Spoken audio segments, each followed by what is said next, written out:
We are celebrating Kanakadasa Jayanti very grandly today. Kanakadasa 1509 to 1609 was a Haridasa, a renowned composer of Carnatic music, poet, philosopher, and musician. He is known for his kirtanas and ughabhoga, compositions in the Kannada language for Carnatic music. Like other Haridasas, he used simple Kannada language and native metrical forms for his compositions. When we go through the life of Kanakadasa, originally named Timmappa Nayaka, Kaginile in Haveri district, he was born. He was born in Bada village in that Haveri district near Bankapura, and he was a warrior at Bankapura fort. Based on one of his compositions, it's interpreted that he was seriously injured in a battle and was miraculously saved. After this incident, he gave up his professions as a warrior and devoted himself to composing music, writing literature, and explaining philosophy to the common man. His early work includes poems titled Narasimha Stotra, Ramadhyana Mantra, and Mohana Tarangini. Nanu hodare hodeno. See, there is a folklore behind this popular quotation. Kanakadasa's master Vasatita once posed a question to Kanakadasa. That question is, who among the scholars present in the convention could attain salvation, that is moksha? Kanakadasa firmly answered in the negative about himself as well as his master. Scholars in the convention were seriously agitated by his firm replies. They felt that Kanakadasa must be haughtily inconsiderate to deign salvation to his own master, let alone the remaining scholars. When asked about his own chances, he affirms, Nanu hodare hodeno. If I gone, I may go. Adding to the fury of the scholars, his master, who could discern the real wisdom behind Kanakadasa's affirmation, asked him to elaborate. He made a pun, giving different literal and philosophical meanings. Though it seemed on the surface that Kanakadasa claimed that he alone may attain salvation, he had in fact put forth a thoughtful message that no matter the level of one's scholarly prowess, one cannot achieve anything until the ego is eliminated. In Udupi, how did he spend his life? Kanakadasa has a special association with Udupi as he was the disciple of Vasatita Swamiji. On the request of Vasaraya Swamiji of Vasaraja Mata, he had come to Udupi. But it was an era when discrimination on the basis of caste was at its peak. The priests would not let him enter the temple as he was from a lower caste though Vasaraya Swamiji asked them to let Kanakadasa into the temple. Kanakadasa was outside the temple meditating on Krishna, his Lord, and singing songs in praise of Sri Krishna. He did this for weeks, campaigning outside the temple, cooking his own food. Though distraught or being prevented from entering the temple, he composed poems in praise of Lord Krishna and composed kirtanas, that is, poems which are relevant even today. He sings about how all human beings are equal, as everyone is born the same way physically, everyone says the same word and sees the same sun helping life on earth. Hindu temples and the deity in the temples always face east.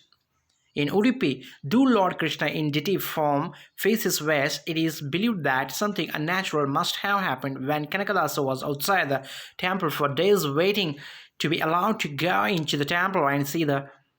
It's believed that during those days when Kanakadasa was not allowed to have darshan of Lord Krishna, he poured his heart out singing kirtanas for his dear Lord. Miraculously, the deity of Lord Krishna turned around to face west. Through a crack in the outer walls of the temple, Kanakadasa, the ardent devotee of Sri Krishna, was able to see his Lord.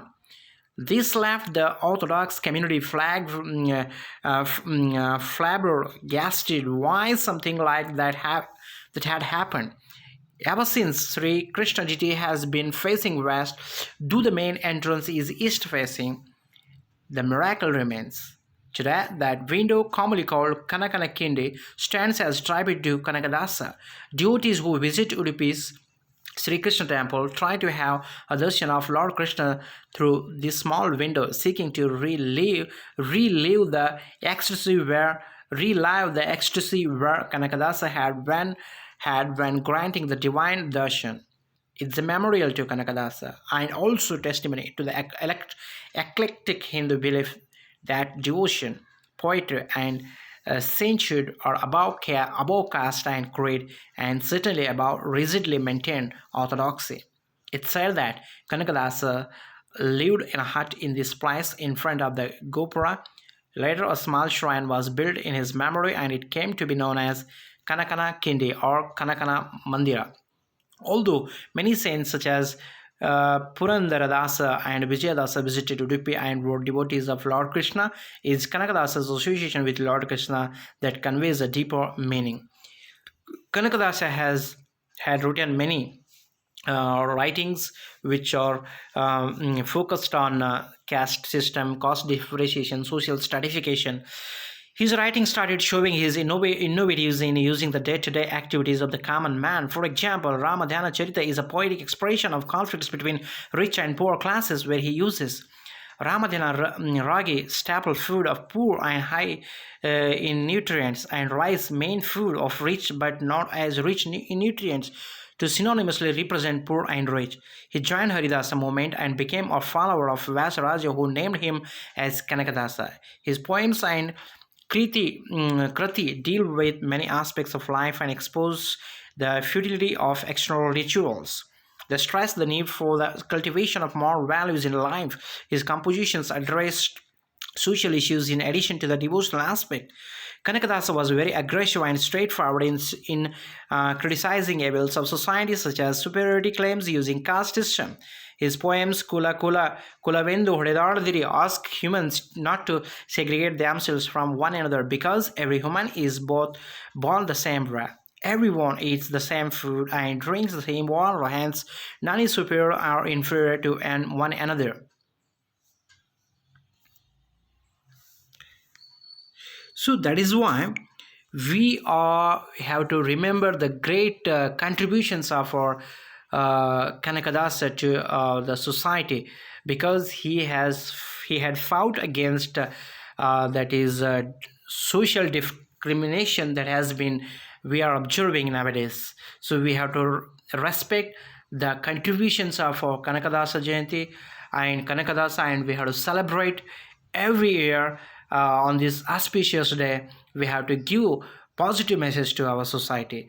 There is a lot of information regarding our great Kanakadasa is there, but today this is the time to finish myself about a little bit of information we have known about Kanakadasa Jayanti. And before winding up, I want to read a few books that Kanakadasa had written. That is Nalacharitre, Haribhaktasara, Narasimha Hastava, Ramadhyana Charite, and many more. So these are the main books which focus on society that we have to read without fail and try to instill in our minds positiveness when we are focusing towards the society. Because Kanakadasa Jayanti main celebration intention is to develop equality and equity in the society. So once again, I wish everyone happy Kanakadasa Jayanti. Thank you one and all.